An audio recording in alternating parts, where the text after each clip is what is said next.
we had instructed her to get caught, basically, to turn herself into the police, and knowing that the consul, the ambassador, would have to intervene.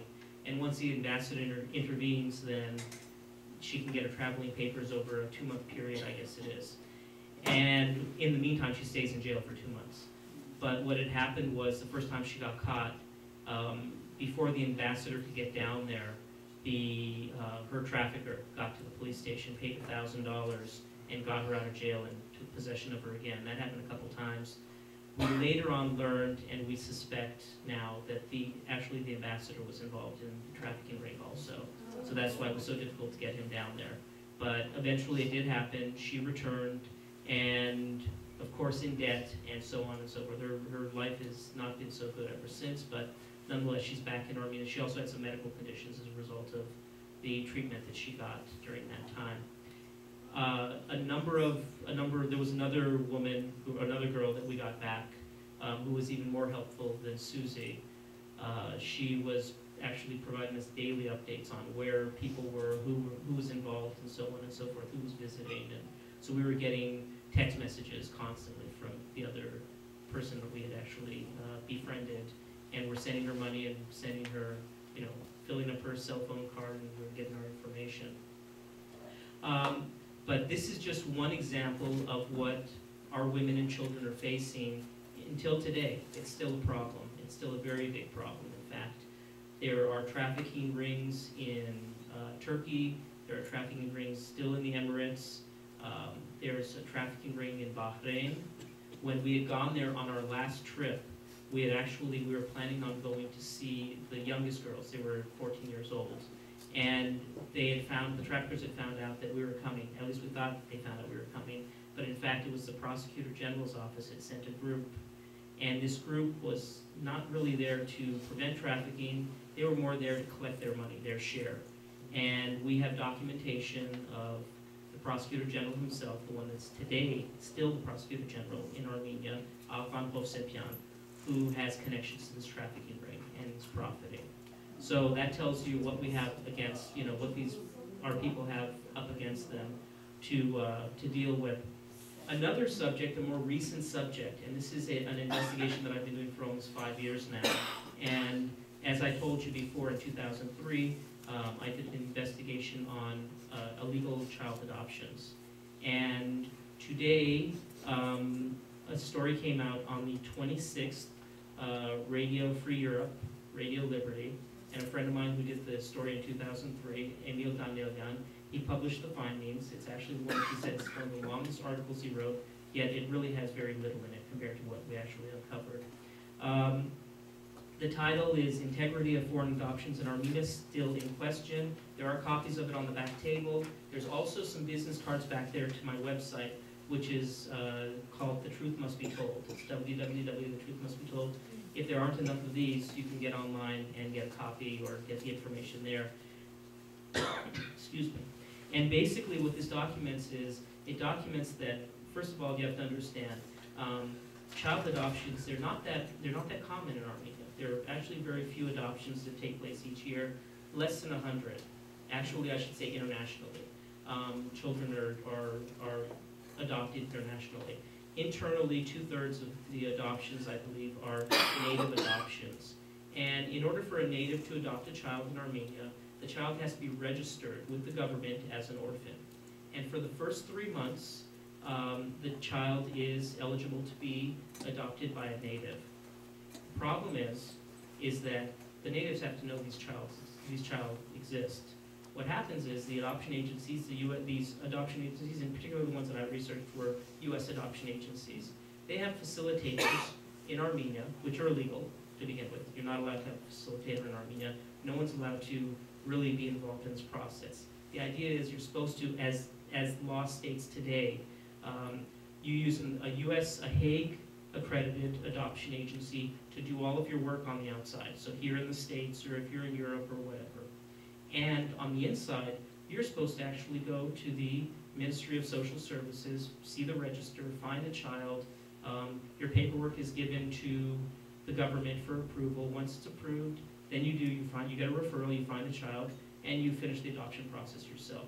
Well, what these adoption agencies do, and they're very transparent about this, it's actually kind of interesting. They'll send you an estimate of what it's going to cost to adopt a child. And they list what the expenses are in country, for the attorney, for the facilitator, for the translator, for all of these people that have to be involved with your adoption to make it happen. And along that, in both cases, I actually looked into 2 adoption agencies. One is called Hopscotch Adoption Agency, and the other one is called Adopt Abroad. And in their estimate, there's a very interesting line item which says gifts and gratuities. Well, gifts and gratuities are bribes. And everyone that I spoke to of the people that adopted, then they were very generous about providing information. I posed as a man from Texas who was unable, him and his wife were unable to have a child for 12 years and so on and so forth. So they're very sympathetic, and we want to learn how the process works. And I would always end up focusing on this gifts and gratuities, and they would tell straight out, this is how much we gave to the orphanage, this is how much we gave to this person, this is how much we gave to that person. And in every case, they all wanted infants. They paid an extra $5,000 to get an infant, which should speak for itself. One woman, she told us that her child was in the Nor orphanage, which is in Yerevan, it's right next to Yerevan, and they paid extra to hide the child in the orphanage, so no one would know about it. So if people came to the orphanage, a native, looking for a child, they wouldn't find that child. That child didn't exist as far as those natives were concerned. Whether it was in the register or not, I don't know, but we haven't found that out yet. But she was very specific that they paid extra to hide the child so they would be able to adopt them. Another case was with Gumri. In Gumri, they have the children that are considered to have physical disabilities and so on, whether that's Down syndrome, whether that means they have a minor birth defect. For instance, there was one child who had no ears, was born with no ears. Plastic surgery took care of that once they got to the States. So these kind of children are there. This woman, she told me, she said, my child came from Gumri, but she had no problems. Basically, it was 20 infants in a room, 18 of them had problems. Her and another child, her child and another child did not have any problems. But this was to keep the natives away, because there are very few natives that are willing to adopt a child who has any kind of birth defect. That's the reason why they're there in the first place, is because, you know, it's the easy way out, basically, and it takes money to take care of a child that has birth defects. And in today's economy in Armenia, it's really a difficult situation for a native. So I can't blame the natives for putting their children there, but at the same token, to take a healthy child, to put it there specifically for somebody from the outside, and all of these, by the way, are non-Armenians that I spoke to. Not one of them was an Armenian, and there are Armenians from the outside who want to adopt and can't find healthy children, can't find children, because these are the higher bidders. These are the people that are paying $40,000 on up to adopt a child, and most of that money is going to government officials. When I did the original investigation in 2003, it was $1,000 a signature, and there's a whole cabinet of ministers, including the Prime Minister, that has put their final stamp of approval on it. So when we talk about women in danger, and in addition to this also, we found that there were a lot of children that had been adopted from these couples who the fathers had not signed off on these kids. They didn't even know who the fathers were. So tomorrow, when the father comes forward and says, "Where's my kid?" and they find out their kid's in Las Vegas or in Pennsylvania, they're going to be able to go back there and claim their kid, and that's going to be a real hardship for the child, because now the child is, you know, in an environment where they think this is my mom and dad, but in fact they were actually stolen. Effectively, this is kidnapping. This is a form of child trafficking that's been going on for quite a long time, and shame on our government officials who are corrupt. I mean, pasta, this is a fact. So when these kind of programs come along to support House of Hope, these are the things that we do need, and we need to make sure that they work, because there are so many young people out there that are in a vulnerable situation that need to be taken care of, that need to be helped, and they're not getting the education that they need. We talked about the kids that are going to be going into the Army. I've dealt with Army abuses also. In the military, in the past, there have been problems. I've been a witness to many of them. I've brought it to the attention of the people in power. Most recently, last September, there was a YouTube video that came out and it was the beating of a couple conscripts by a commander, basically. And that video was posted. I pulled it off YouTube because I knew it was going to get deleted. I reposted it, and following that, I got a phone call from the Minister of Defense himself in Artsakh, because it actually did take place in Artsakh. I recognized that from the dialect that was being spoken on the video and so on. So I got a phone call from the Minister of Defense, who himself should be in jail, if you ask me. He's actually been involved in beating himself in 2005 of somebody. That they were never punished. So there's a lot of issues that Armenia has to face. But today, it's really important that people realize the reality of what's going on in Armenia, what's going on in our homeland, and what's going to become of it if we don't address these issues today. So again, House of Hope is a great program. I would encourage you all to support it if you're able to. And any other kind of programs, which are outreach programs.